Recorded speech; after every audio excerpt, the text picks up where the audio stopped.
আসসালামু আলাইকুম প্রিয় শিক্ষার্থীরা, সি ইউনিটের ভর্তি পরীক্ষা একদম দরজায় এসে করানো আছে।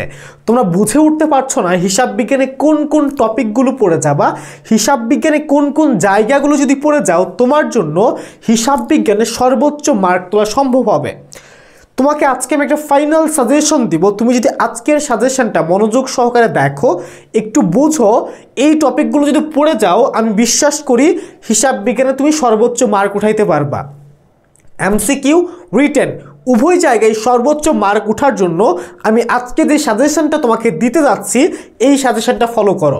তুমি যদি এই সাজেশনগুলো ফলো করতে পারো ইনশাআল্লাহ হিসাব বিজ্ঞান নিয়ে তোমার কোনো সমস্যা থাকবে না। চলো আমরা দেখি তোমাদের সাজেশন আমরা কি রেখেছি। সো আমরা যদি সাজেশনটা দেখি, আমরা যদি প্রথম পেজে দেখি আমরা দেখতে পাচ্ছি প্রথমে কিছু আমরা বেসিক কথাবার্তা লিখেছি। প্রথম কথা কি আছে দেখো, হিসাব বিজ্ঞানের প্রাথমিক ধারণা তোমার থাকতে হবে। তোমাদের প্রশ্ন হতে পারে ভাইয়া হিসাব বিজ্ঞানের প্রাথমিক ধারণা বলতে আপনি কোনগুলোকে বোঝাচ্ছেন? হিসাব বিজ্ঞানের প্রাথমিক ধারণার মধ্যে হিসাব চক্র আছে, হিসাব লিপিবদ্ধ প্রক্রিয়া আছে। যদি তোমাকে আমি বলি যে ভাইয়া হিসাব বিজ্ঞানের লিপিবদ্ধকরণ যে প্রক্রিয়া আছে, লিপিবদ্ধকরণ প্রক্রিয়া নামে একটা বিষয় আছে, লিপিবদ্ধকরণ। এই যে লিপিবদ্ধন প্রক্রিয়াটা কি তুমি আমাকে একটু বলো, বা লিপিবদ্ধন প্রক্রিয়ার মধ্যে কি কি আছে আমাকে একটু বুঝাও। তোমাকে যদি প্রশ্ন করে ঢাকা বিশ্ববিদ্যালয়ের লিপিবদ্ধন প্রক্রিয়া কি, তুমি বলবা বিজাক। কি বলবা? বিজাক। এখন বিজাক বলতে কি দেখো, এই বি মানে হচ্ছে বিশ্লেষণ, বি মানে কি বিশ্লেষণ, আর যা মানে কি জাবেদা, আর এই খ মানে হচ্ছে খতিয়ানে স্থানান্তরকরণ। তার মানে এই যে আমাদের প্রাথমিক যে ধারণাগুলো আছে হিসাব চক্র, লিপিবদ্ধকরণ প্রক্রিয়া, হিসাব বিজ্ঞান প্রক্রিয়া, হিসাব তথ্যের ব্যবহারকারী, কোনগুলো অভ্যন্তরীণ কোনগুলো বাহ্যিক সেগুলো আমাকে জেনে যেতে হবে। হিসাব রক্ষণের ভিত্তি কোনটা, নগদান ভিত্তি কোনটা বকেয়া ভিত্তি।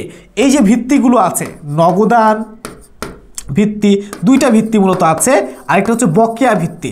নগদান ভিত্তি এবং বকেয়া ভিত্তি। নগদান ভিত্তি কি, তুমি যখন নগদ টাকা পাবা বা নগদ টাকা দিবা তখনই হিসাবভুক্ত করবা। আবার বকেয়া ভিত্তিটা কি? বকেয়া ভিত্তি হচ্ছে তুমি টাকা দাও পাও ডাজ নট ম্যাটার, তোমার যদি আয় অর্জিত হয় এবং ব্যয় সংগঠিত তখনই তুমি হিসাবভুক্ত করতে পারবা। এই যে প্রাথমিক যে বিষয়গুলো আছে অবশ্যই তোমাকে দেখে যেতে হবে। তুমি যদি এগুলো দেখে না যাও তোমার জন্য হিসাব বিজ্ঞানে ভালো করা টাফ। দেখো আমরা কিছু প্রশ্ন রেখেছি যে এমন প্রশ্ন আসতে পারে, এই ধরনের প্রশ্নগুলো সাধারণত আসে যে অভ্যন্তরীণ ব্যবহারকারীকে, এই জায়গায় অভ্যন্তরীণ ব্যবহারকারীকে ব্যবস্থাপনা, আমরা এগুলো আগে শিখেছি। হিসাব বিজ্ঞান তথ্যের অভ্যন্তরীণ ব্যবহারকারী সম্বন্ধে কোনটা ভুল, তাহলে ভুল কোনটা দেখো, ব্যবস্থাপনা অভ্যন্তরীণ সঠিক। কর্মচারী অভ্যন্তরীণ হবে না, কর্মচারী হচ্ছে বাহ্যিক, কর্মকর্তা অভ্যন্তরীণ। এই জাতীয় প্রশ্নগুলো অবশ্যই তুমি সলভ করে যাবা। যদি সলভ করে না যাও তোমার জন্য কিন্তু হিসাব বিজ্ঞানে ভালো করা অনেক টাফ। এরপরে দেখো কি আছে, নিম্নের কোনটি লিপিবদ্ধকরণের সঠিক ক্রম? একটু আগে আমি দেখালাম না বিজা, কোথায় আছে দেখো, বি কোথায় আছে, বি নাই বি নাই বি নাই, এখানেও আছে এখানেও আছে। এরপরে কি লাগবে? যা, তাহলে বিজা। এরপরে স্থানান্তরকরণ মানে কি খতিয়ান, তাহলে আমরা বিজাক কোথায় পাইলাম? ঘ নাম্বারে। এগুলো তুমি পড়ে যাবা। এরপরে আসো আমরা এরপরে কোনগুলো পড়ব? এরপরে পড়ব হিসাব সমীকরণ। হিসাব সমীকরণ যে ম্যাথগুলো আছে, যে ম্যাথগুলো আমাকে এই সমীকরণের মাধ্যমে সমাধান করতে হবে, এগুলো তুমি দেখে যাও, একটু ভালোভাবে প্র্যাকটিস করে যাও। আমরা যে ক্লাসগুলো নিয়েছি তোমাকে যে পিডিএফগুলো দিয়েছি, যে লেকচার শিটগুলো দিয়েছি, সেই লেকচার শিটের এই জাতীয় প্রবলেমগুলো সলভ করে যাও। কেমন প্রবলেম হতে পারে দেখো, এই একটা প্রবলেম আমি তোমার সামনে নিয়ে আসলাম। এখন এই প্রবলেমটার উত্তর কি হতে পারে, যে বছরের শুরুতে মোট সম্পদ 10 লাখ, দায় ছিল 5 লাখ, সারা বছরের সম্পদ বৃদ্ধি পায় 2 লাখ, দায় হ্রাস পায় 1 লাখ, আয় ব্যয় অনেক কিছু বলা আছে। কি বলেছে দেখো, নিট সম্পদ। এখন নিট সম্পদ মানে কি? সম্পদ না, নিট সম্পদ মানে হচ্ছে মালিকানা সত্ত্ব বা ওই, এটা মাথায় রাখতে হবে। নিট সম্পদ মানে কি? মালিকানা সত্ত্ব বা ওই। এখন নিট সম্পদ কিভাবে বের করবা? আমরা ওই কিভাবে বের করি? ওই সমান এ মাইনাস এল, তাই না? সমীকরণের মাধ্যমে এ কত দেখো 10 লাখ ছিল এবং বৃদ্ধি পাইছে কত 2 লাখ, তাহলে টোটাল কত? টোটাল হচ্ছে 12 লাখ। দায় প্রথমে কত ছিল? 5 লাখ, এবার হ্রাস পেয়েছে 1.5 লাখ, তাহলে কত হবে? 3,50,000। তাহলে বাকি ইনফরমেশন আমার লাগতেছে? এগুলো কিন্তু লাগতেছে না। তাহলে 12 লাখ থেকে 3,50,000 বাদ দিলে কত থাকে? উত্তর হচ্ছে 8,50,000। এই জাতীয় ম্যাথগুলো দেখে যাও। এই জাতীয় ম্যাথগুলো থেকে রিটেনও ম্যাথ আসে, এমসিকিউ ম্যাথ আসে। এরপরে কি আছে দেখো, রিয়ামিলটা দেখো এবং সংশোধনী দাখিলাটা অবশ্যই দেখে যাবা। এটাকে আমি একটু স্টার মার্ক করি, সংশোধনী দাখিলাটা অবশ্যই দেখে যাবা। রিটেনের জন্য সংশোধনী দাখিলা অনেক গুরুত্বপূর্ণ। গত 3টা বছর তোমার সংশোধনী দাখিলা থেকে রিটেনে ম্যাথ এসেছে, তোমার জায়গায় আসতে পারে। এরপরে সমন্বয় দাখিলাটা দেখে যাও। সমন্বিত র্যামিল খুব একটা গুরুত্বপূর্ণ না, বাট সমন্বয় দাখিলা থেকে প্রতি বছরই প্রশ্ন আসতে দেখা যাচ্ছে। সমন্বয় দাখিলাটা দেখে যাও, সংশোধনী দাখিলা দেখে যাও, এখান থেকে কী ধরনের প্রশ্ন হতে পারে দেখো। এই জায়গায় দেখো যে আমরা সংশোধনী দাখিলা থেকে কিছু প্রশ্ন রেখেছি, যেহেতু রিটেন আসে রিটেন টাইপ প্রশ্ন রেখেছি। ধারে পণ্য ক্রয় 1500 টাকা, কিন্তু ক্রয় বইতে 1000 টাকা লেখা হয়েছে। এখন প্রশ্ন হচ্ছে ভাইয়া ক্রয় বই আসলে কি, এটা প্রথমে বুঝতে হবে। ক্রয় বই মানে যে বইয়ে শুধুমাত্র ধারে পণ্য ক্রয় লেখা হয়। এখন ক্রয় বইয়ের জাবেদা কি দেখো, ক্রয় বইয়ের জাবেদা হচ্ছে ক্রয় হিসাব ডেবিট। আচ্ছা আমি কলমটা একটু চেঞ্জ করি, তাই না, ক্রয়, তাহলে ক্রয় হিসাব ডেবিট, যেহেতু ক্রয় বই বাকিতে, ক্রয় বই মানে কি মনে রাখবা, বাকিতে ক্রয় হিসাব ডেবিট। আর পাওনাদার ক্রেডিট, তুমি ক্রয় বইয়ে জাবেদা সঠিক দিছো, তাহলে ভুল কি করছো দেখো, তোমার ক্রয় কত টাকা ছিল 1500, তুমি লিখছো কত 1000, তাহলে তুমি ক্রয়ও 1000 টাকা কম লিখছো, পাওনাদারে 1000 কম লিখছো, তাহলে ক্রয় তোমাকে ক্রয় বাড়াইতে হবে। তাহলে তোমার জাবেদা, এটা যে সংশোধনী দাখিলা দাও তুমি 1000 টাকার জন্য এই জাবেদাটা দিছো, কিন্তু তোমার অ্যাকচুয়ালি ছিল কত 1500, 500 টাকা তুমি ক্রয়েও কম লিখছো, পাওনাদারে কম লিখছো, তাহলে তোমার জাবেদা কি হবে, ক্রয়কে বাড়াইতে হলে ক্রয় হিসাব কি করতে হবে, ক্রয় হিসাব ডেবিট করতে হবে, কত 500। পাওনাদার কম লিখছো, পাওনাদারকেও বাড়াইতে হলে কি করতে হবে, পাওনাদারকে আবার ক্রেডিট করতে হবে 500। এই যে সংশোধনীগুলো আছে এগুলো দেখে যাও।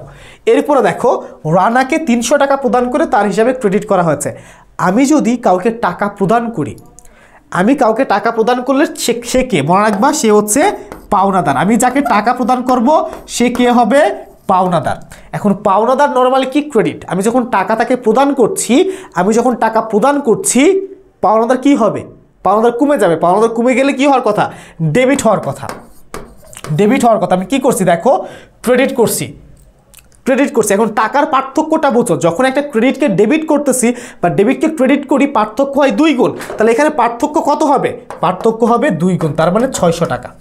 এখন জাবেদাটা কি হবে, এখানে তুমি কোথায় ভুল করছো দেখো, রানাকে 300 টাকা প্রদান করে তার হিসাবে ক্রেডিট করা হয়েছে, কোথাও কি বলা আছে নগদে ভুল করছি, না, ভুল করছি কোথায়, তার হিসাবে, তার মানে পাওনাদারে ভুল করছি। তাহলে পাওনাদারে আমরা কি করবো, এখন কমাই দিব, পাওনাদার হিসাব কি করব, ক্রেডিট। এখন কত টাকা দেখো, যখন আমি একটা ক্রেডিটকে ডেবিট করবো আর ডেবিটকে ক্রেডিট করবো, ভুল একবার যদি এই ধরনের করি পার্থক্য হয় 2 গুণ, তাহলে 600 টাকা। এটা হলো আমাদের কি, ডেবিট হবে এখানে। এখন তাহলে আমার ক্রেডিট পক্ষটা লাগতেছে, যখন একতরফা ভুল হয় তখন বিনা দাওয়াতে দাওয়াত খেতে আসবে কে, অনিশ্চিত হিসাব। তাহলে বিনা দাওয়াতে দাওয়াত কে খেতে আসবে, অনিশ্চিত হিসাব, তাহলে 600 টাকা। এই জাতীয় সংশোধনীগুলো দেখে যাও, এখান থেকে রিটার্ন আসার সম্ভাবনা অনেক বেশি। এরপরে সমন্বয় দাখিলা থেকে ম্যাথ দেখে যাও। সমন্বয় থেকে প্রতি বছর ম্যাথ আসতেছে।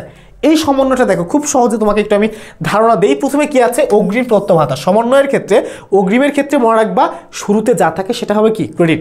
শুরুতে কি আছে, অগ্রিম, তাহলে অগ্রিম ভাড়া কি একটা সম্পদের স্বাভাবিক যে কি থাকে, সম্পদের স্বাভাবিক যে ডেবিট থাকে, শুরুতে যা থাকে সেটা যদি ক্রেডিট হয় তাহলে অগ্রিম ভাড়া কি হবে, ক্রেডিট হবে, ভাড়া হিসাব ডেবিট।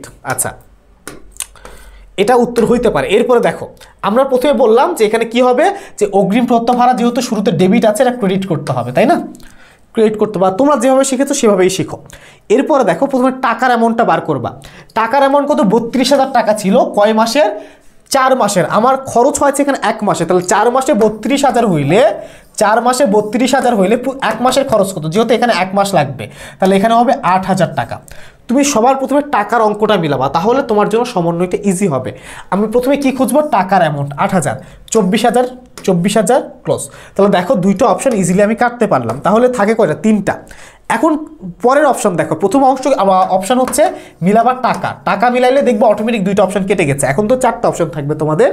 এরপরটা কি আমরা বলেছিলাম, শুরুতে যা থাকে সেটা ক্রেডিট হয়, তাহলে অগ্রিম ভাড়া এবার ক্রেডিট হবে, ভাড়া ডেবিট হবে। তাহলে অগ্রিম ভাড়া ডেবিট আছে, কেটে দাও, ভাড়া খরচ ডেবিট 8,000, প্রাপ্য ভাড়া দিয়েছে, প্রাপ্য ভাড়া হবে এখানে না, অগ্রিম ভাড়া হবে, তাহলে এটা কেটে দাও। তাহলে উত্তর কোনটা হবে, এই জাতীয় সমন্বয়গুলো দেখে যাও। এরপরে আর কি ধরনের সমন্বয় থাকতে পারে দেখো, ভাড়া হিসাবের যে 5,000, মানে এটা বিপরীত সিস্টেম। সো বিপরীত তোমরা শিখেছো অনেকভাবে, জাস্ট আজকে আমি যেভাবে বলতেছি এভাবে শিখলেও তোমরা পারবা। শুরুতে যা থাকবে সেটা হবে কি, বিপরীত, ভাড়া নরমালি কি ডেবিট, ভাড়া নরমালি ডেবিট, তাহলে ভাড়া এখানে কি হবে, যেহেতু শুরুতে ভাড়া আছে অপোজিট হবে, তাহলে ভাড়া ক্রেডিট হবে। প্রথম কাজ হচ্ছে টাকার অ্যামাউন্টটা মিলো, এখানে টাকার অ্যামাউন্ট আছে না, তাহলে টাকার অ্যামাউন্ট লাগতেছে না, ভাড়া কি করতে হবে ক্রেডিট, তাহলে ভাড়া কোথায় কোথায় ক্রেডিট আছে দেখো, ভাড়া এখানে ক্রেডিট আছে, ভাড়া এখানে ক্রেডিট আছে, এখানে নেই, তাহলে দুটো অপশন কাটা। এখন দেখো দুইটার মধ্যে কোনটা হবে, এখানে কি আছে দেখো ভাড়া, এবং কি বলা আছে বছর শেষে দেখা যায় এর মধ্যে 2000 টাকা পরবর্তী বছর মানে কি অগ্রিম, তাহলে নগদান আসবে না, তাহলে অগ্রিম ভাড়া হিসাব ডেবিট, ভাড়া হিসাব ক্রেডিট, খুব সহজ। এই জাতীয় সমন্বয়গুলো দেখে যাও। এরপরে দেখো, এরপরে কোন জাতীয়, এই যে সমন্বয় দাখিলা না দেওয়ার যে প্রভাব, দেওয়ার প্রভাব, সমন্বয় দাখিলা দিলে কি হবে, দিলে কি হবে, দেওয়ার প্রভাব কি, না দিলে কি হবে, এই জাতীয় সমন্বয়গুলো দেখে যাও।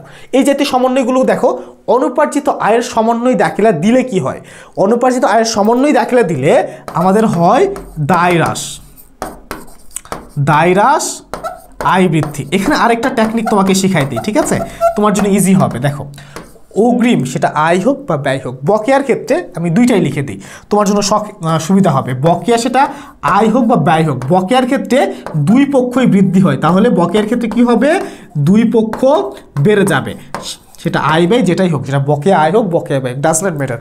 বকেয়ার সমন্বয় করলে দুই পক্ষই বেড়ে যায়, বাট অগ্রিমের সমন্বয় করলে কি হবে, এক পক্ষ বৃদ্ধি পাবে, এক পক্ষ বৃদ্ধি পাবে। তোমাকে একটু শর্টকাট শেখাচ্ছি, এক পক্ষ হ্রাস পাবে, এক পক্ষ বৃদ্ধি, এক পক্ষ কি হবে, হ্রাস পাবে। জাস্ট এতটুকু বুঝেছো না, বুঝেছো। এখন দেখো এখানে কি বলা আছে, আমাদের সমন্বয় দাখিলা দিলে না দিলে কি হবে, আমরা যদি দেখি সমন্বয় দিলে প্রভাব কি, দায় হ্রাস। দেখো একটা পক্ষ বৃদ্ধি, আয় বৃদ্ধি, তাহলে একটা পক্ষ বৃদ্ধি পাচ্ছে, একটা পক্ষ হ্রাস পাচ্ছে, আমাদের কিন্তু মিলে যাচ্ছে। এখন এই প্রশ্নের ক্ষেত্রে কি হবে, যে সমন্বয় দাখিলা না দিলে প্রভাব কি, দেখো এখানে বলা আছে যদি আমি সমন্বয় দেই দায় হ্রাস পাবে, আয় বৃদ্ধি পাবে, না দিলে কি হবে, অপোজিট হবে, তাহলে না দিলে কি হবে, দায় বৃদ্ধি পাবে, অপোজিট হবে, আয় কি হবে, আয় হ্রাস পাবে। তাহলে দায় বৃদ্ধি আয় হ্রাস কোথায় আছে, দেখো বৃদ্ধি হ্রাস, একটা বৃদ্ধি একটা কমে যাচ্ছে, সম্পত্তির কোনো কাজ নেই, তাহলে আয়ের কাজ আছে, ব্যয়ের কোনো কাজ নেই, হয় খ অথবা ঘ। আয় বেশি দেখানো হবে, উত্তর আমরা কি পাচ্ছি, সমন্বয় না দিলে আয় তো কমে যায়, তাহলে আয় বেশি দেখানোর কোনো সুযোগই নাই, তাহলে কি হবে, দায়টা আমার বেশি দেখাচ্ছে। এই জাতীয় যে প্রভাবগুলো আছে, প্রভাবগুলো জেনে যাও, বুঝে যাও, তোমার এগুলো অবশ্যই পরীক্ষায় আসার মতো প্রশ্ন।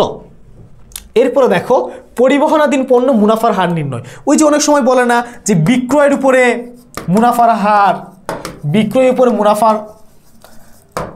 মুনাফার হার যদি ধরো যে 20% হয়, ক্রয়ের উপরে কত, তোমরা তো মুখস্থ বলতে পারো 25%।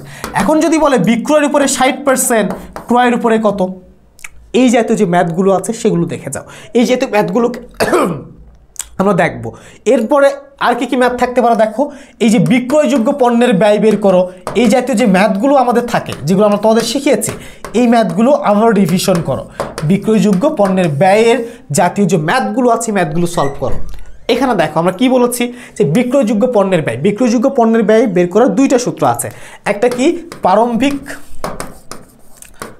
প্রারম্ভিক মজুদ প্লাস কৃতপণ্য, কৃতপণ্যের ব্যয়, এটা করলেও হবে, এটা করলে আমাদের বিক্রয়যোগ্য আসবে, অথবা সমাপনী মজুদ প্লাস বিক্রিত পণ্যের ব্যয়, তুমি যেভাবেই যাবা সেভাবেই হবে। এখন দেখি এখানে কি কি আছে, প্রারম্ভিক মজুদ, সমাপনী মজুদ, বিক্রিত পণ্যের ব্যয়। তাহলে কি আমরা প্রারম্ভিক মজুদ যদি নেই আমাদের কি লাগবে, কৃতপণ্যের ব্যয়, কৃতপণ্য মানে ক্রয় সংক্রান্ত ব্যয় আছে, তাহলে প্রথম সূত্র কাটা। দ্বিতীয় সূত্র সমাপনী মজুদ প্লাস বিক্রিত পণ্যের ব্যয়, তাহলে সমাপনী মজুদ কত 46, আর এখানে হচ্ছে 1,20,000 বিক্রিত পণ্যের ব্যয়, তাহলে 46 প্লাস 1,20,000, তাহলে বিক্রয়যোগ্য পেয়ে গেলাম কত, 46 আর 1,20,000 1,66,000। এই যে জাতীয় ম্যাথগুলো আছে এগুলো অবশ্যই দেখে যাবা। এরপরে দেখো প্রারম্ভিক মজুদ 30,000 টাকা, ক্রয় 2 লাখ, বিক্রয় 1 লাখ হলে 1 লাখ টাকা, বিক্রয়ের উপর মুনাফা 25% হলে সমাপনী মজুদ কত, সমাপনী মজুদ বের করতে বলেছে। তাহলে পুরো সূত্রটা আমাদের লিখতে হবে, পুরো সূত্রটা হচ্ছে প্রারম্ভিক মজুদ প্লাস কৃতপণ্যের ব্যয় সমান সমাপনী মজুদ প্লাস বিক্রিত পণ্যের ব্যয়। তাহলে আমাদের কি করতে হবে, প্রারম্ভিক মজুদ প্লাস কৃতপণ্যের ব্যয় এটা যোগ করতে হবে এবং এখান থেকে বাদ দিতে হবে বিক্রিত পণ্যের ব্যয়। তাহলে আমাদের প্রারম্ভিক মজুদ কত আছে দেখো, 30,000 টাকা আছে, 30,000 আমরা লিখলাম। কৃতপণ্যের ব্যয় মানে ক্রয় সংক্রান্ত ব্যয়, ক্রয় কত আছে 2 লাখ, 2 লাখ। এখন বিক্রিত পণ্যের ব্যয় লাগবে, তাই না? বিক্রিত পণ্যের ব্যয় দেওয়া আছে? নাই। বিক্রয় দেওয়া আছে, মুনাফার হার দেওয়া আছে। তাহলে বিক্রয় থেকে মুনাফা বাদ দিলে কি পাই? বিক্রিত পণ্যের ব্যয়। বিক্রয় কত? 1 লাখ। 1 লাখের 25% কত? 25,000। তাহলে 1 লাখ থেকে যদি 25,000 বাদ দাও তাহলে বিক্রিত পণ্যের ব্যয় কত পাবা?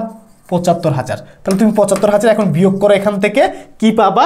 তুমি পাবা সমাপনী মজুদ কত আসবে? 1,55,000 টাকা। সেমভাবে এটার বিক্রয়যোগ্য পণ্যের ব্যয় বের করবা। বিক্রয়যোগ্য পণ্যের ব্যয় কি আছে? প্রারম্ভিক মজুদ আছে, সমাপনী মজুদ, বিক্রিত পণ্যের ব্যয়। তাহলে প্রারম্ভিক মজুদের সাথে কৃত পণ্য যোগ করতে হয়। কৃত পণ্য নাই তাহলে এটা কাটা, জাস্ট এইটা আর হচ্ছে এইটা যোগ করো, তাহলে কত আসবে? 2,02,000 টাকা। এই জাতীয় ম্যাথগুলো যারা সমাধান করে যাবা তারা পরীক্ষায় জিতে আসবা, পরীক্ষায় কনফিডেন্টলি উত্তর করে আসতে পারবা। যদি না দেখে যাও দেখবা যে এমনি তুমি একদম ঘুমায় আছো, চোখ দিয়ে পানি পড়তেছে, পরীক্ষায় উত্তর করতে পারতেছো না। কেন বাবা জানো? ঢাকা বিশ্ববিদ্যালয়ে ভর্তি পরীক্ষার সুযোগ একবার। ওকে, এরপরে দেখো ব্যাংক সমন্বয় বিবরণী। তোমাদের শিখিয়েছি এই ব্যাংক সমন্বয় বিবরণী থেকে যে 4 ধরনের ভুল আছে, 4 ধরনের ভুলগুলো খুব ভালোভাবে শিখে যাও। ট্রানজিটে জমা, ট্রানজিট, এরপরে ট্রানজিটে জমা দেখে যাবা। এরপরে হচ্ছে বকেয়া চেকের কাজগুলো দেখবা। এরপরে ডেবিট মেমোর কাজ, ডেবিট মেমো কোনগুলো সেগুলো দেখবা। এরপরে ক্রেডিট মেমো, এই কাজগুলো দেখবা। এখন এখান থেকে আবার ভুলও অনেক সময় হয়। দেখো ট্রানজিট এবং বকেয়া চেক, ট্রানজিট চেক, বকেয়া চেক এই দুইটার কাজ কিসের সাথে হবে? ব্যাংক বই বা পাস বই, ব্যাংক বই বা পাস বই। ডেবিট এবং ক্রেডিট মেমোর কাজ কিসের সাথে হবে? ডেবিট মেমো, ক্রেডিট মেমোর কাজ হবে নগদান বই। এগুলো তুমি দেখে যাও এবং এর সম্পর্কে আরও বিস্তারিত তথ্য যেগুলো আছে সেগুলো দেখে যাও। যেমন এটার ক্ষেত্রে দেখো, এই ধরনের ম্যাথের ক্ষেত্রে তুমি কি করবা? প্রথম কাজ দেখো, তোমাকে স্ট্র্যাটেজিটা আরেকবার বলি। প্রথম কাজ কার ভুল সেটা খুঁজে বের করো, কার ভুল সেটা খুঁজে বের করতে পারলে অর্ধেক উত্তর শেষ। 2 নাম্বারটা পার্থক্য বের করো, পার্থক্য বের করো। দেখো আমরা এখানে দেখি একটি চেক সঠিকভাবে ব্যাংক কর্তৃক লিখিত পরিচিত হয়েছে, তাহলে এই জায়গায় কি ব্যাংক ভুল করেছে? উত্তর হচ্ছে না। তাহলে যদি ব্যাংক ভুল না করে কে ভুল করে? দুইটা পক্ষই আছে, একটা ব্যাংক একটা আমানতকারী। তাহলে ব্যাংকের ভুল হয় না, তাহলে ব্যাংকের জেরের সাথে কোনো কাজ হবে না, ব্যাংকের জেরের সাথে কোনো কাজ হবে না। প্রথম এটা কেটে দিবা। এই ধরনের প্রশ্নের ক্ষেত্রে আমরা প্রথম কার ভুল পাইলাম? নগদান বইয়ের ভুল। তাহলে উত্তর তোমার কার, উত্তরে কার সাথে কাজ করবে? নগদান বইয়ের সাথে। যখনই এই ভুলটা খুঁজে বের করতে পারবা, তখন যদি নগদান বই ভুল করে তাহলে ব্যাংকের বই যেগুলো অপশন পাবা কেটে ফেলবা। আবার যদি ধরো যে ব্যাংকের ভুল থাকে, নগদ সম্পর্কিত যে অপশনগুলো থাকবে সেগুলো কেটে ফেলবা। এরপরে পার্থক্য 484 মাইনাস 448, পার্থক্য করলে কত হয়? 36 টাকা। তাহলে এখানে 36 আছে, এখানে আছে কত? 448, এখানে আছে 84। দেখো পার্থক্য মিলতেছে কোথায়? এইটাতে। তার মানে এই দুইটা হওয়ার কোনো সুযোগ আছে? নাই। তুমি জাস্ট এই দুইটা ক্রাইটেরিয়া যদি ফিল আপ করতে পারো তোমার জন্য ইজিলি উত্তর বের করা সহজ হবে। তাহলে এখন আমরা কি করবো? নগদান জেরের সাথে 36 টাকা যোগ করে দিব। দেখো খুব সহজে বের করলাম। প্রথমে কি কার ভুল সেটা খুঁজে বের করো, সেকেন্ডলি পার্থক্য বের করো, দ্যাটস ইট। এই জাতীয় প্রশ্নগুলো সমাধান করে যাও। ব্যাংক সমন্বয় বিপরীতে ডিপোজিট এবং ট্রানজিট কি করতে হয়? তোমাকে একটু আগে আমি বললাম না, ডিপোজিট এবং বকেয়া চেক এই বা ট্রানজিটে জমা বা বকেয়া চেক এই দুইটার কাজ কার সাথে হবে? ব্যাংক বইয়ের সাথে। নগদান বই বা বুক ব্যালেন্স যেটা, সেই দুটা কেটে দাও। দেখো বুক ব্যালেন্স 3টা অপশন কাটলাম, তাহলে থাকলো ব্যাংক ব্যালেন্স। কয়টা অপশন? একটা অপশন। সহজ না কঠিন? সহজ, জাস্ট বুঝতে হবে। এই জাতীয় ম্যাথগুলো যদি না করে থাকো এখন একটু বাসায় ধীরে স্থির হও, এই ম্যাথগুলো দেখে ফেলো। এরপরে চলো আমরা দেখি কি আছে। হিসাব বিজ্ঞান নীতিমালা। এই হিসাব বিজ্ঞান নীতিমালা থেকে 10 বছর 9 বার প্রশ্ন আসছে। তুমি যদি এগুলো সমাধান না করে যাও, নীতিমালা না বুঝো, তোমার জন্য খুবই কষ্টকর একটা পরীক্ষা হবে। নীতিমালা থেকে রিটার্নে প্রশ্ন আসে, MCQতে আসে। সো নীতিমালাটা খুব ভালোভাবে দেখে যাও। নীতিমালার মধ্যে আছে চলমান প্রতিষ্ঠান, কিছু ধারণা আছে। চলমান প্রতিষ্ঠান ধারণা সবচেয়ে বড় ধারণার মধ্যে একটা। এরপরে হচ্ছে হিসাবকাল ধারণা আছে, আরও অনেক ধারণা আছে। নীতির হচ্ছে আয় স্বীকৃতি, ব্যয় স্বীকৃতি, মিলকরণ, ম্যাচিং, অনেকগুলো নীতি আছে। পূর্ণ প্রকাশ নীতি, এই নীতিগুলো দেখে যাও। এই নীতিগুলো থেকে কী জাতীয় প্রশ্ন আছে? দেখো ধারে বিক্রয়ের উপর নির্দিষ্ট হারে কুরিন। দেখো যখন তুমি ধারে বিক্রয়ের উপর কুরিন ধার্য করবে সেটা কোন নীতি হবে? সেটা হবে মিলকরণ নীতি, ম্যাচিং নীতি বা ব্যয় স্বীকৃতি নীতি। এরপরে হিসাব বিজ্ঞানে কোন নীতি অনুসারে এনএস কর্পোরেশন তার আয় নগদ আদায়ের পরিবর্তে অর্জিত, যখনই বলবে অর্জিত এবং ব্যয়ের ক্ষেত্রে কি বলবে? দেখো ব্যয়ের ক্ষেত্রে বলবে সংগঠিত, তখন হচ্ছে আমাদের দুইটা নীতি আসে। আয়ের ক্ষেত্রে হলে আয় স্বীকৃতি, ব্যয়ের ক্ষেত্রে হলে ব্যয় স্বীকৃতি। তাহলে এখানে আয়ের ক্ষেত্রে বলেছে কি হবে? আয় স্বীকৃতি। আবার এই যে দুইটা একসাথে যদি দেই সেটা কোন ভিত্তি হবে? উত্তর হচ্ছে বকেয়া ভিত্তি। উত্তর কি? বকেয়া ভিত্তি। এইভাবে তুমি শিখে যাও, তোমার জন্য ভর্তি পরীক্ষা সহজ হবে, হিসাব বিজ্ঞানে সর্বোচ্চ মার্ক উঠাতে পারবা। অংশীদারি ব্যবসার হিসাব নিকাশগুলো দেখে যাও, কিভাবে মুনাফা বন্টন করে। মুনাফা বন্টন, কে কত টাকা পাবে, নতুন অনুপাত, নতুন অনুপাত, ত্যাগ অনুপাত, ত্যাগ অনুপাত, লাভ অনুপাত, তারপরে হচ্ছে তোমার অংশীদারের মূলধনের ঋণের সুদ বের করা, এগুলো শিখে যাও। এখান থেকে তোমাকে কিছু ডেমো প্রশ্ন দেখাই। সো এই যে একটা ডেমো প্রশ্ন আমরা দেখতে পাচ্ছি, সো এই ডেমো প্রশ্নে কি আছে দেখো, যে ক ও খ দুইজন অংশীদার আছে। এখানে কি বলেছে? নতুন অনুপাত। নতুন অনুপাত আমি তোমাকে একটু বের করে দেখাই, যেটা থাকবে সেটা তুমি আগে লিখে ফেলবা। কত আছে? 4:3, তাহলে 4:3 আমি লিখলাম। এরপরে কি আছে? 5/2। প্রথম কাজ হচ্ছে এই যে হর লব যেভাবে আছে সেটাকে বিয়োগ করবে। 5 থেকে 2 বিয়োগ করলে কত হয়? 3। আর এই যে 4:2 কত ছিল? 3, তাই না? এখানে যেটা আছে এটা কি করবে? এটা যোগ করে দিবে, তাহলে কত হবে? 7। এবং আর গুণ করো, তাহলে 3 4 12, 3 3 9। এরপরে এই সাইড তো গুণ শেষ, এখন এটা দিয়ে পাশে গুণ করো। 7 2 14, 7 2 14, তাহলে 12 9 14 কোথায় আছে? এই যে খ নাম্বারে। সহজভাবে এগুলো শিখে যাও। এরপরে কি বলেছে দেখো, কত টাকা পাবে। মোট কত টাকা পাবে মানে হচ্ছে মুনাফার অ্যামাউন্ট সহ বেতন, মূলধনের সুদ সব কিছু মিলে। এখানে কি আছে দেখো, 2,50,000 মূলধন, 3,20,000 টাকা মূলধন। সি এর মূলধন 1,80,000। সি ব্যবসা পরিচালনা বাবদ 60,000 টাকা কি পাবে? বেতন পাবে। তাহলে সে বেতন পাচ্ছে কত? 60,000। কার টাকা বলেছে? সি এর কথা, তাহলে সি বেতন পাচ্ছে 60,000। এখন মুনাফার অংশ কত টাকা পাবে? মূলধনের সুদ কত টাকা পাবে? মূলধনের সুদ নিয়ে কিছু বলা নেই, তাহলে মূলধনের সুদ পাচ্ছে না। তাহলে এরপরে লাভটা বন্টন করতে হবে। মোট লাভ কত? 2,10,000। 2,10,000 থেকে আমাদের কি করতে হবে? 2,10,000 মোট লাভ, এখান থেকে খরচ 60,000 টাকা ব্যবসার বাদ দিতে হবে, 1.5 লাখ টাকা।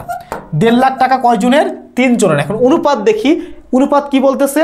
এবিসি একটি অংশীদারি কারবারের অংশীদার, এর আছে এত কত টাকা বলা আছে, কোথাও অনুপাত নেই। অনুপাত না থাকলে কি করব? সমান ভাগে ভাগ করে দিব। সমান ভাগে ভাগ করে দিলে কত হবে? এক একজনের ভাগে, যেহেতু 3 জন, 3 দিয়ে ভাগ করলে কত আসবে? এক একজনের ভাগে 50,000 টাকা আসবে। তাহলে 60,000 এবং 50,000 কত আসবে? 60 আর 50 1,10,000। কোথায় 1,10,000 আছে দেখো, এই যে গ নাম্বার। আর্থিক বিবরণী বিশ্লেষণ, এখান থেকে কোন ধরনের ম্যাথগুলো আসে দেখো, চলতি অনুপাত। চলতি অনুপাতের ম্যাথগুলো দেখে যাও। চলতি অনুপাতের ম্যাথ সবচেয়ে গুরুত্বপূর্ণ। চলতি অনুপাতের ম্যাথ আছে, তারপরে হচ্ছে তড়িৎ অনুপাত খুবই কম আসে, তারপর একটু দেখে যাও। তড়িৎ অনুপাত সবচেয়ে বেশি আসে চলতি অনুপাত এবং চলতি মূলধন থেকে। চলতি মূলধন, এই দুইটা খুব সুন্দরভাবে দেখে যাও। এরপর আরও যে অনুপাতগুলো আছে সেগুলোর ম্যাথও করো। এখান থেকে কিছু ম্যাথের তোমাকে ডেমো দেখাই, তাহলে তোমার জন্য মনে হয় ইজি হবে। দেখো, শাপলা কোম্পানির নিট চলতি মূলধন। চলতি মূলধন মানে কি? চলতি সম্পদ মাইনাস চলতি দায়। চলতি অনুপাত কত আছে? 5:2। এই চলতি অনুপাত কি করবা? বিয়োগ করে ফেলবা। 5 থেকে 2 বাদ দিলে কত থাকে? 3। তাহলে এই 3 দিয়ে ভাগ করবা। এক ভাগে কত? 60,000। এখন কি চেয়েছে দেখো, চেয়েছে চলতি দায়। চলতি দায়ের ভাগ কত? এই যে 2 ভাগ। তাহলে 60 × 2 কত হবে? 1,20,000। শেষ। এরপরে বলেছে সম্পত্তি আবর্তন অনুপাত। সম্পত্তি আবর্তন অনুপাত মানে কি? নিট বিক্রয় ভাগ গড় সম্পত্তি। নিট বিক্রয় কত আছে? নিট বিক্রয় 1,75,000। গড় সম্পত্তি মানে কি? প্রারম্ভিক সম্পত্তি যোগ সমাপনী সম্পত্তি, দুইটা যোগ করবা, যোগ করে 2 দিয়ে ভাগ করবা। 3 আর 4 7। 7 লক্ষকে 3 দ্বারা 2 দিয়ে ভাগ করলে কত হয়? 3,50,000। তাহলে এখানে 1 ভাগ আর নিচে হচ্ছে 2 ভাগ, হাফ হয়। 1/2 হাফ। হাফ মানে কি? 0.5। কোথায় আছে 0.50? এই যে ক নাম্বারে। এই ম্যাথগুলো দেখে যাও। এরপরে দেখো আর কি কি পড়বা? অবচয়। অবচয় ভাই মাস্ট পড়বা। অবচয় থেকে ম্যাথ আসার পসিবিলিটি সবচেয়ে বেশি। অবচয় যে পারবা না তার জন্য ঢাকা বিশ্ববিদ্যালয়ে টপ র্যাঙ্কিং করা খুবই টাফ। অবচয় ম্যাথগুলো একটু তুলনামূলক কঠিন হতে পারে, যার কারণে ছেলেমেয়েরা ভুল করে আসে, অনেকে স্কিপ করে আসে। তুমি এই অবচয়ের ম্যাথ ঢাকা বিশ্ববিদ্যালয়ের জন্য গুরুত্বপূর্ণ। সবচেয়ে গুরুত্বপূর্ণ কিসের জন্য? গুচ্ছভুক্ত বিশ্ববিদ্যালয়গুলোর জন্য, রাজশাহী ইউনিভার্সিটির জন্য। এগুলো অবশ্যই সলভ করে যাবে। এগুলো সলভ না করলে তুমি বিপদে পড়বা। এখান থেকে সবচেয়ে গুরুত্ব দিবা কোন কোন জায়গায়? 2টাতে। একটা হচ্ছে সরলরৈখিক। সরলরৈখিক। এরপরে গুরুত্ব দিবা কোথায় জানো? ক্রমহ্রাসমান। ক্রমহ্রাসমান। এগুলো থেকে লাভ ক্ষতি কিভাবে বের করতে হয় সেগুলো শিখে যাবা। লাভ ক্ষতি কিভাবে বের করতে হয় এগুলো শিখে যাবা। সরলরৈখিকের তথ্যগুলো জেনে যাবা, সরলরৈখিক কি জেনে যাবা, ক্রমহ্রাসমান কি জেনে যাবা, তথ্যগুলো জেনে যাবা। এই ধরনের ম্যাথ তোমাদের জন্য আসতে পারে। কীরকম ম্যাথ দেখো, একটি যন্ত্রের ক্রয় মূল্য 7 লাখ টাকা, পরিবহন ও সংস্থাপন খরচ 50-20,000, তাহলে টোটাল ব্যয় কত হচ্ছে দেখো 7,70,000, 7,70,000 আসলো। এখন বলতেছে আয়ুষ্কাল 4 বছর, ভগ্নাবশেষ মূল্য 35,000। কোন পদ্ধতি? ক্রমহ্রাসমান। ক্রমহ্রাসমান হলে ভগ্নাবশেষ মূল্যের কাজ নেই। তাহলে প্রথম কাজ হচ্ছে হার বের করবা। হার কিভাবে? ডিরেক্ট 200-কে আয়ুষ্কাল দ্বারা ভাগ করবা 4, তাহলে কত আসবে? 4×৫০=200, তাহলে 50%। অবচয়ের হার কত? 50%। এখন কোন বছরে অবচয় চেয়েছে সেটা আমরা দেখি। যন্ত্রটি প্রথম বছরে অবচয় খরচ কত হবে? তাহলে 7,70,000 50% কত? এর অর্ধেক কত? 3,85,000, 3,85,000, তাই না? 3,85,000 হবে। তাহলে সঠিক উত্তর কোনটা? ক নাম্বার। 7 লাখের অর্ধেক কত? 7 লাখের অর্ধেক 3,50,000, আর 70,000 অর্ধেক 35, তাহলে 3,50,000 আর 35 কত? 3,85,000। এভাবে সহজভাবে উত্তরগুলো করতে পারবা। এই যে লাভ ক্ষতির যে ম্যাথগুলো আছে এগুলো একটু দেখে যাও। লাভ ক্ষতি মানে কি? লাভ ক্ষতি কিভাবে বের করবো? দেখো, লাভ ক্ষতি বের করার সূত্রটা হচ্ছে বিক্রয় মূল্য মাইনাস বই মূল্য। এখন বিক্রয় মূল্য তোমার তো দেওয়াই থাকবে, তোমাকে বই মূল্যটা জানতে হবে। বিক্রয় মূল্য কত দেওয়া আছে দেখো? 32,000। বিক্রয় মূল্য 32,000। বই মূল্য মানে কি এটা একটু দেখায়। বই মূল্য মানে হচ্ছে ক্রয় মূল্য মাইনাস পুঞ্জীভূত অবচয়। এই সূত্রতে তোমাকে এই ম্যাথটা আমি অনেকবার করাইছি, তুমি জাস্ট করে দেখো। তুমি এখানে লোকসান পাবা কত টাকা? 8,960 টাকা লোকসান পাবা। এই জাতীয় ম্যাথগুলো দেখে যাও তুমি। এরপরে কুরিন সঞ্চিতি, ভ্যাট, আয়কর, কমিশন। কুরিন এবং কুরিন সঞ্চিতি আমি বেশি গুরুত্ব দিব। এই জায়গাটা তোমার এমসিকিউ প্লাস রিটেনের জন্য খুবই গুরুত্বপূর্ণ। অবচয়ের ক্ষেত্রে আরেকটা জিনিস বলে দেই। অবচয়ের ক্ষেত্রে অবচয় তো পড়বাই, অবচয়ের সাথে অবলোপন শব্দটা একটু জেনে যাবা। কোথায় অবলোপন ব্যবহার করা হয়? কোথায় অবলোপন? যদি আমাদের অস্পর্শনীয় সম্পদ হয়। আবার যদি প্রাকৃতিক সম্পদ হয় সেক্ষেত্রে কি হবে? শূন্যকরণ পদ্ধতি। এগুলো একটু জেনে যাবা। কুরিন সঞ্চিতির ম্যাথগুলো দেখে যাবা। সমাপনী জের কীভাবে বের করতে হয়, কোনটার উপর পার্সেন্টেজ কাটলে সমাপনী জের বের হয়, কোনটার উপর পার্সেন্টেজ কাটলে বৃদ্ধি বা খরচ বের হয়, কিভাবে সমাপনী জের থাকলে বৃদ্ধি বা খরচ বের করব, কিভাবে আমরা সমাপনী জের বের করব। এই জাতীয় যে সমস্যাগুলো আছে সেগুলো একটু দেখে যাও। সো আমরা কিছু ডেমো ম্যাথ দেখেছি তোমার জন্য। দেখো, একটি মাসের নিট বিক্রয় 8 লাখ টাকা, কুরিন সঞ্চিতির নিট বিক্রয়ের উপর 1.5% থাকতে হবে। বলছে সঞ্চিতির সমাপনী জের কত? এই ধরনের ম্যাথের ক্ষেত্রে আমরা যদি বিক্রয়ের উপরে পার্সেন্টেজ কাটি কি পাই? বৃদ্ধি বা খরচ। তাহলে আমরা একটু স্ট্রাকচারটা মেনটেন করি। এ পাশে কি থাকে? কুরিন সঞ্চিতি কত টাকা আছে দেখো? 15,000। তাহলে কুরিন সঞ্চিতি 15,000 লিখলাম। এটার সাথে এ পাশে কি থাকে? বৃদ্ধি বা খরচ। তাহলে 8 লাখের 1.5% কত? 8 লাখের 1% হচ্ছে 8,000, আর 4,000 12,000। তাহলে 1.5% হচ্ছে 12,000। এটা বৃদ্ধি বা খরচ। আর এ পাশে কে থাকে? কুরিন থাকে। কুরিন কত টাকা আছে আমরা দেখি। কুরিন সঞ্চিতি আছে, কুরিন আছে 15,000 টাকা। তাহলে এখানে 15,000 টাকা। এখন বলতেছে সমাপনী জের কত? সমাপনী জেরটা এই জায়গায় থাকে। আমরা এখন বের করি। 15 আর 12 কত? 27। দুই পাশের যোগফল কি করতে হবে? সমান করতে হবে। এই পাশেও 27 হইতে হবে। তাহলে 27 হইতে গেলে তাহলে এই যে 15,000-এর নিচে আমরা যে একটা কোশ্চেন মার্ক দিয়েছি, কত হইলে 27,000 মিলবে? তুমি 27,000 থেকে 15,000 বাদ দাও, কত হবে? 12,000 না? 12,000 টাকা। এটা কোথায় আছে? আচ্ছা, এখানে কি কুরিন সঞ্চিতির জেরি নাই? দুঃখিত, আমি একটু দুঃখিত। এখানে তো তোমার কোনো জেরি নাই, তাই না? কুরিনের কোনো জেরি নাই। তাহলে দুই পাশে সমান হইতে হইলে এই পাশে কত লাগবে? এই পাশে ডিরেক্ট 27,000 টাকাই লাগবে। তাহলে উত্তর কত হবে আমরা এই ম্যাথের ক্ষেত্রে? উত্তর হচ্ছে 27,000 টাকা। এরপর আবার তোমাকে বলবে লাভ ক্ষতি হিসেবে চার্জ করো। লাভ ক্ষতি হিসেবে চার্জ মানে বৃদ্ধি বা খরচ। অর্থাৎ এই পাশে যে জেটটা থাকে এটা আমাকে বের করতে বলেছে। এই পাশে কে থাকবে? কুরিন থাকবে। আমরা প্রথমে দেখি কুরিন কত টাকা আছে। শহীদ লিমিটেডের প্রাপ্য হিসাবে জের 2001 সালের শেষে কত টাকা? 1 লাখ টাকা। কুরিন কত টাকা? 5,000 টাকা। ওকে, এরপরে কি বলেছে দেখো, 2001 সালের কুরিন সঞ্চিতি, জানুয়ারি মাসে কুরিন সঞ্চিতি থাকে এই পাশে। এই পাশে আমরা লিখে দিলাম। এরপরে বলেছে প্রাপ্য হিসাবে 4%। তাহলে 1 লাখের 4% কত? 4,000। তাহলে 5/4 কত? 9,000। তাহলে এই পাশে আমাদের কি করতে হবে? 9,000 মিলাইতে হবে। 9,000 মেলাইতে হবে। তাহলে এই পাশে আছে 3000, তাহলে এই বক্সে কত বসলে 9000 হবে? উত্তর হচ্ছে 6000। তাহলে আমাদের বৃদ্ধি বা খরচ কত? 6000 টাকা। এটা কোথায় পাচ্ছে দেখো, এই যে ঘ নাম্বারে। এই জাতীয় ম্যাথগুলো অবশ্যই দেখে যাবা। সো তুমি যদি এই জাতীয় ম্যাথগুলো দেখে যেতে পারো, হিসাব বিজ্ঞানে যদি ভালো করে এই জিনিসগুলো বুঝে নাও, তাহলে হিসাব বিজ্ঞানে তুমি কখনোই খারাপ করবে না, এটা আমি বিশ্বাস করি। কারণ হিসাব বিজ্ঞানে ঢাকা বিশ্ববিদ্যালয় এর বাইরে থেকে প্রশ্ন করবে না। এর বাইরে থেকে মিনিমাম 11টা প্রশ্ন, এর মধ্যে থেকে, বাইরে না, এর মধ্যে থেকে মিনিমাম 11টা প্রশ্ন পাবা।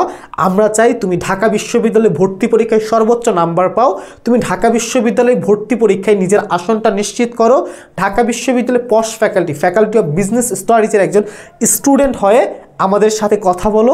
আমরা তোমার গল্প শুনতে চাই, সারা দেশকে শোনাতে চাই। তোমাদের সকলের জন্য দোয়া থাকবে, শুভকামনা থাকবে। ভালো থেকো, ভালোভাবে পরীক্ষা দিও। আর তোমার যে কোনো সমস্যার জন্য আমাদের ইনবক্সে নক করো, প্রয়োজনে আমার ইনবক্সে নক করো, আমাকে ফোন দাও। পরীক্ষার আগ পর্যন্ত আমরা তোমাকে সব ধরনের সেবা দিতে প্রস্তুত।